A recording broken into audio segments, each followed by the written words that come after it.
So I have a riddle for you all today. What do horny old men, antisocial weebs, and misogynist dungeon masters all have in common? Yeah, that's right, you already know what time it is. It's D&D Horror Story time. Hello everyone, I'm Finn. Welcome back to Finn Films. Join me today as we once again take another deep dive into the rabbit hole that is D&D Horror Stories.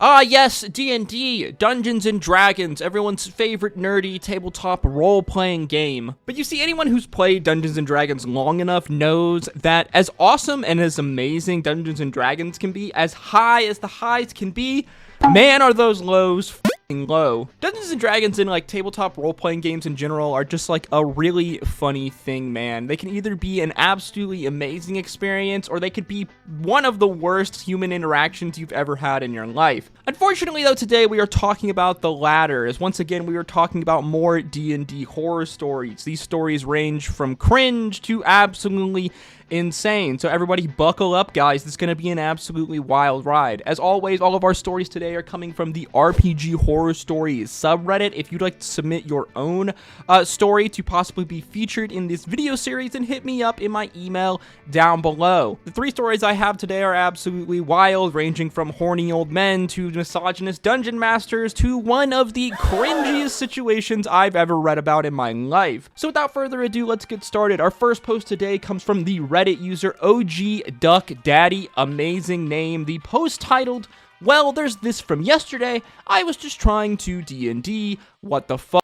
Email response: if you're gonna play in this group, the old timers are going to want to blow a few loads down your throat, my friend. Is that cool? Oh, what? Now, when I first saw this post the other day, when I was gathering stories together for this video, I nearly spat my coffee out. Surely there has to be more context than this. Surely this has to be a joke, right? Fucking wrong! So it turns out that this image is an email taken from a series of emails from the OP to a group online about potentially joining their Dungeons and Dragons game. The OP in the comment section of the Reddit thread saying this. First email, mention of the group being middle-aged and that some of the members were gay, in case that's a problem. I replied saying that I am 30-something, so it's not a big deal. I went on to say that gay is not a problem because it's none of my business, nor does it affect my opinion or anything like that. Second email, asked if I would be willing to service some of the members. Okay, first off, anyone who uses serviced in this context is a fucking freak. I replied, why? Why would you think that this is okay to ask when I'm inquiring about Dungeons and Dragons? This image is the third email. Fucking excuse me, what now? I mean, I know I've talked about Dungeons and Dragons being an old boys club in many aspects, but like, this is taking that to a whole nother level. I mean, is it really a D&D horror story if you're not propositioning your players for sexual favors? Some of the comments in this thread are absolutely fucking hilarious. Like the top comment here, the casual "is that cool" at the end almost turns this into comedy. My friend, like he's selling a rug. You want it? It's yours, my friend, as long as you suck enough dick. Like, what an absolutely insane thing to say to someone, let alone someone that they've never even met in their life from all context given to us by the OP in this thread. Why is it that so many, like, D&D tabletop RPG nerds are absolutely horny degenerates? I mean, I ask this, but we know the answer to this question, unfortunately. It has to do with the fact that D&D originally was a game for theater kids, social outcasts, and just overall fantasy nerds. And I imagine that a big common through line from all of these three groups is, well, maybe sexual frustration. I mean, I've heard a ton of jokes about, like, dungeon masters propositioning their players for, like, items. Like, oh, you want this +1 mace? Then you better send me a picture of your f***ing tits. That kind of behavior is disgusting in its own right. This takes this to a whole nother level. That's taking it to the whole nother level. These are the types of people that give like D&D nerds and D&D and tabletop role-playing games in general a bad rap. D&D horror stories, tabletop role-playing game horror stories can come in like many facets. More commonly, they occur in like power gaming DMs, maybe like cheating players, or just really awkward interactions between players and dungeon masters or players together, most commonly coming in the forms of like weird, like sexual, like sexually explicit interactions. This is taking those like common common D&D horror themes and absolutely exploding them to like a level I've never even seen before. And all I can say is like, get some fucking help. Stop it. Get some help. Moving on to our second horror story of the video, coming from Reddit user BetterBPD13, the post titled, "I said my character was on her period in a campaign and got kicked for it. I am the only female player in my D&D group. My character has been sexually harassed and approached by orcs wanting to have sex because I'm playing a female elf.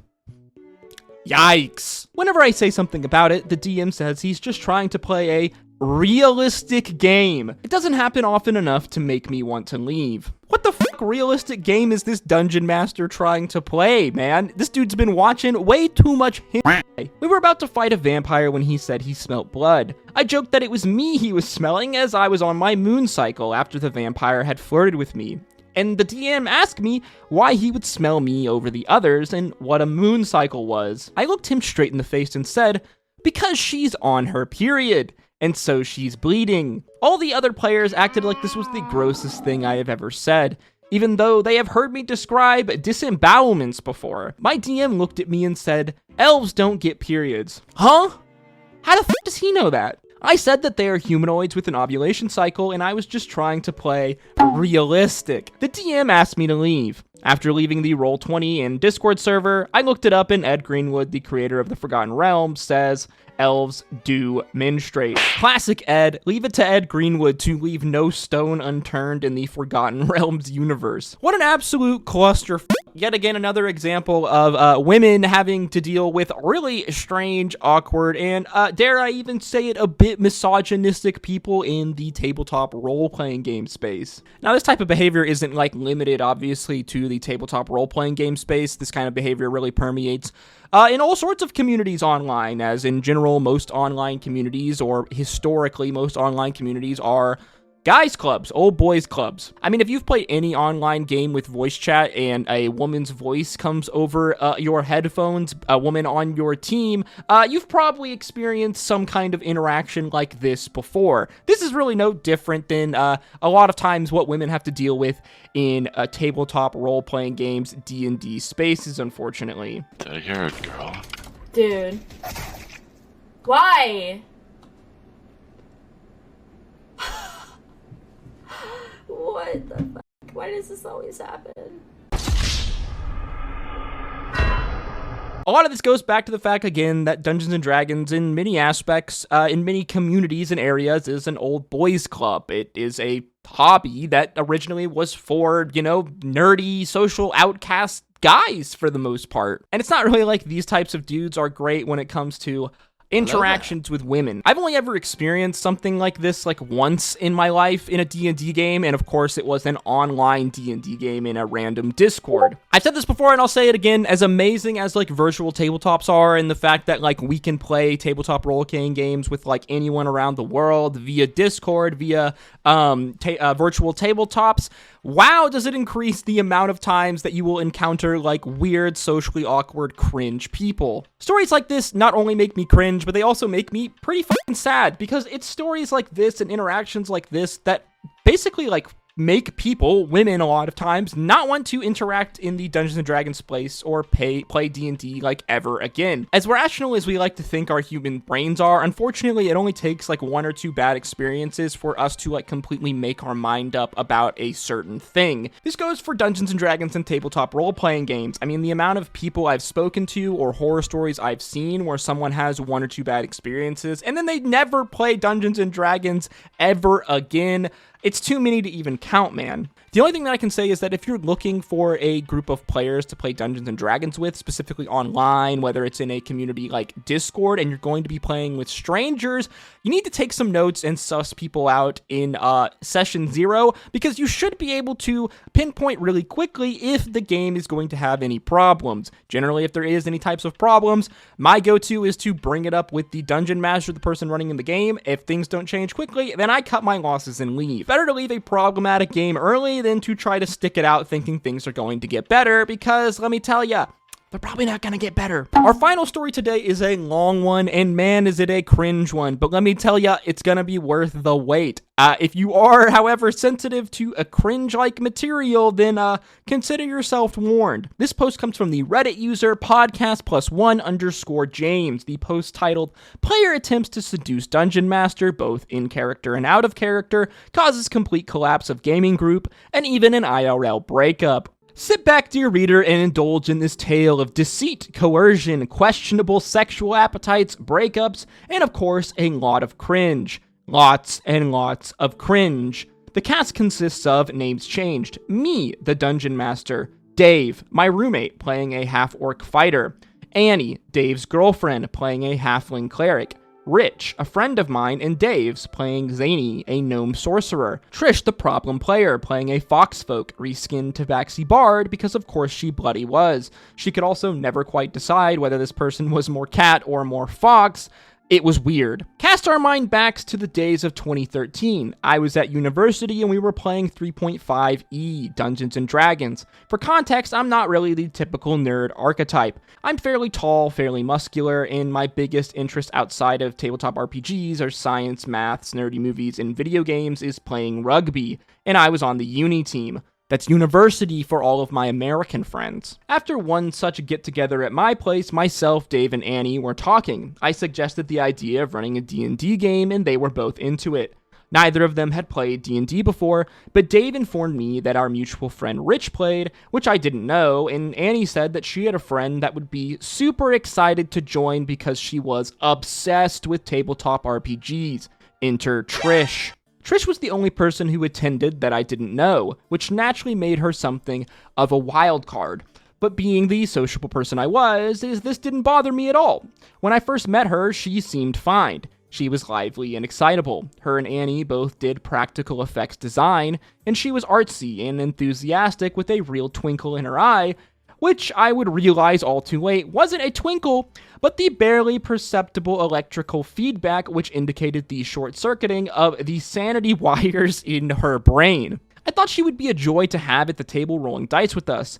If I had known the depth of the anime love interest complex she had, I might have realized that the rattling noises wasn't her dice tower, but the loose marbles rattling around in her skull. So anyway, from the very first session, the group was great, and everyone's characters were fun, if a little tropey. This is why I didn't bat an eyelid at Trish playing up the that bard stereotype and hitting on every NPC. We all had a good laugh about it, and I responded with NPCs flirting or not flirting in the exact same manner that I would with Dave's character, who often also tried his luck, to all of our amusement, with his -1 charisma checks. Thus, I thought it was all in good fun, and so did everyone else, because nobody could be insane enough to think that imaginary characters interacting automatically meant the DM wants to bone them. Right? Wrong you are, my friend! Anyway, getting ahead of myself there was some red flags. Minor ones by the standard of this subreddit, to be sure. These included highlights such as Trish being a little too obsessive about anime and talking about her perfect man, being an exact description of some protagonist from a particular anime, the name of which I don't remember, and the way in which she described her tabaxi complete with big, innocent doe eyes, playful curves, and swaying hips. She also would show up wearing fox ears at one point. I thought she was just really getting into the game and playing into her character, which, in a really disturbing sort of way, was right on the money. Uh-oh, we got ourselves a classic weeb alert. Not just any weeb alert, but a weeb furry alert. She also had this weird habit of maintaining eye contact with me for uncomfortably long periods of time. But I, with my IRL dump stat and wisdom, didn't put it together that she might have a crush on me. Classic men, am I right, ladies? I was enjoying the group and the immersion. Everyone spent a lot of time talking in character and really getting into it, including Dave and Annie, who had been a little hesitant about RP at first. Trish spent almost no time whatsoever talking out of character. Another mild red flag that I overlooked entirely, but one that stands out from the rest in this little retrospective. And so, dear reader, begins the fateful night. Note that my roommate Dave was not present for this session, for the night is dark and full of fox-eared discomfort. It was an RP-heavy session. The previous had been a sizable combat session with one of the villains, a small side story arc having been completed. So there was a lot of looting, paying off debts and favors, collecting accolades, drinking in bars, being paraded around on the shoulders of the liberated villagers. All the normal tropes. This also coincided with the end of our second-year exam period, so we were in an IRL similar mood. Everyone was having a great time in a low-pressure session, drinking a decent amount both IRL and in-game. Everyone was smiling and having fun.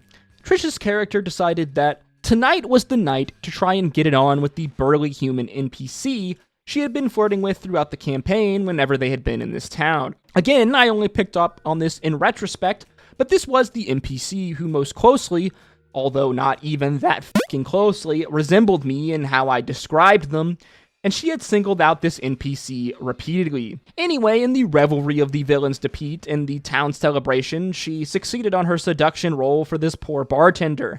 I made a joke about them going off to have very scratchy cat sex, for which he will probably need his back bandage, and attempt to fade to black. Trish was having none of it. Obviously, she wanted to vicariously play out this encounter between these two abstractions in a display that would have made Sigmund Freud himself make the concerned Tom face. She interjected, describing how her character waited for him to go and get her drinks before taking off all of her clothes, changing into one of his thin shirts and waiting on his bed in a seductive pose, as she began to purr. Fucking yikes, bro. Okay, a little too much detail, and she has a creepy, lascivious look in her eye while she describes it, but fine. She's had a couple of drinks and is a bit into it. I once again try with, and as he sees you, he shuts the door beside himself with a smile.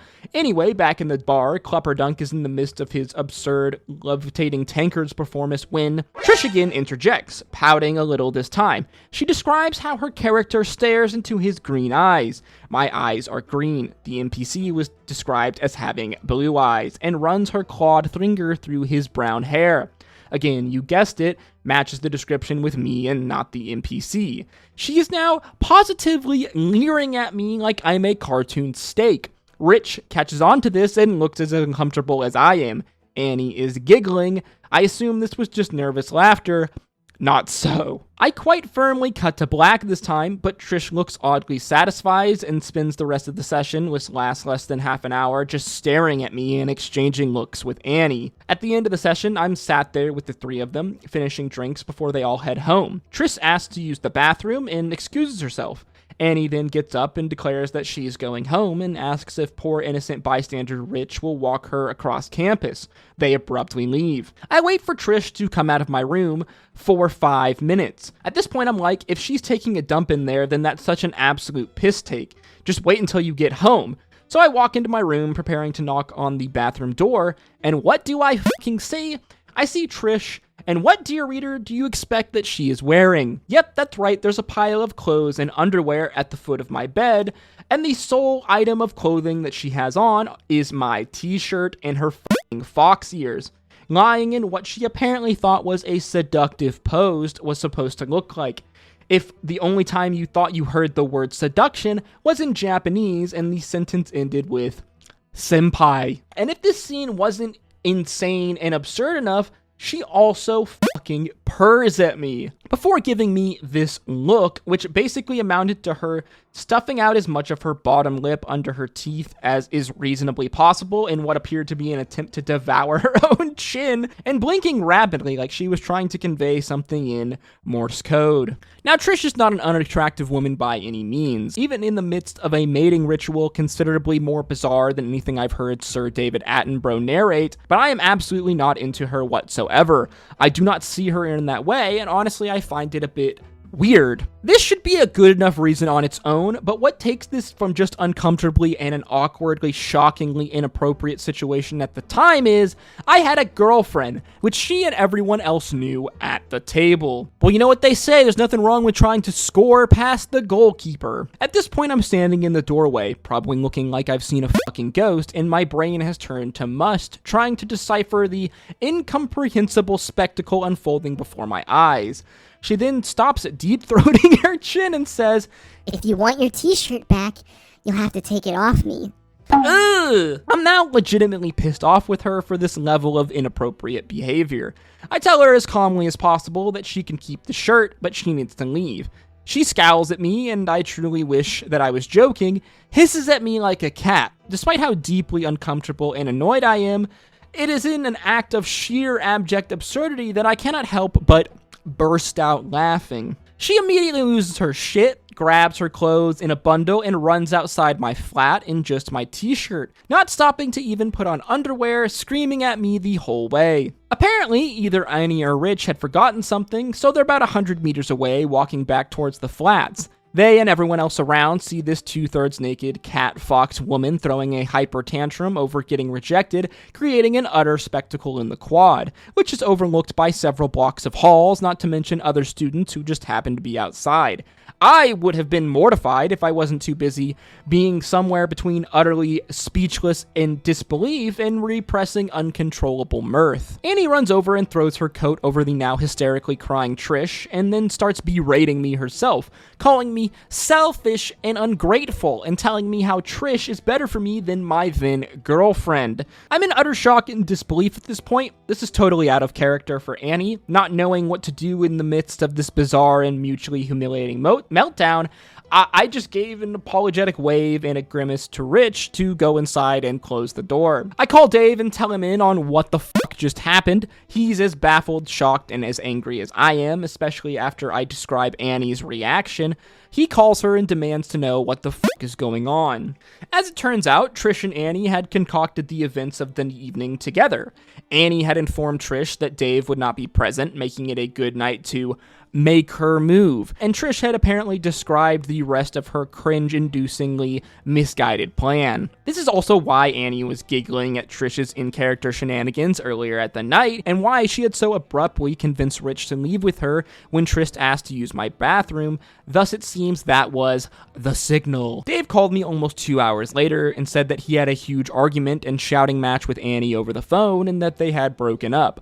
I received a text from Rich the next day saying he didn't want to play with us anymore because he couldn't handle the drama. Although I explained to him that Trish would absolutely not be there again, I couldn't really begrudge his decision to leave with such a sour taste in his mouth. I blocked Trish's number almost immediately after she left, and the only correspondence I had with Annie was a text from her that just said, "Cat," before I then blocked her too. Dave and I never played D&D together again, though we're still friends to this day.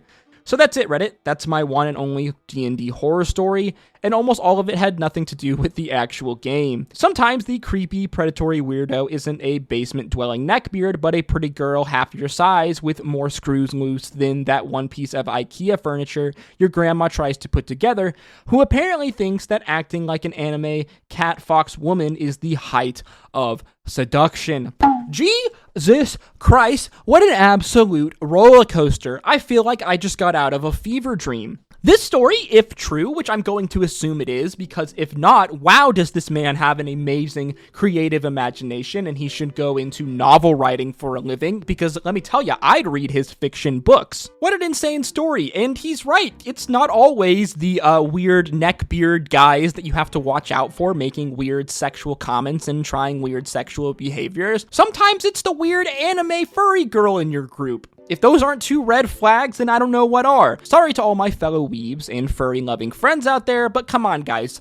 You know it's true. It's funny because this is like not technically anything new. I've definitely seen people who take like flirting in-game in RP as like signs of like out of character interest. This is the danger that you wade into whenever you do a little bit of like relationship or possibly like sexual theme roleplay in your tabletop role-playing game. This is almost why I exclusively avoid these things unless I'm playing in a game with people that I know really, really well, because it just creates really awkward, potentially extremely awkward scenarios. Dungeons & Dragons at its core is a cooperative story game, a game that requires interactions and collaboration between a group of people together to tell a grand narrative. Unfortunately, this is also its major drawback because, well, people can be a bit fucking cringe. And that might have been the cringiest D&D story that I've ever heard in my fucking life,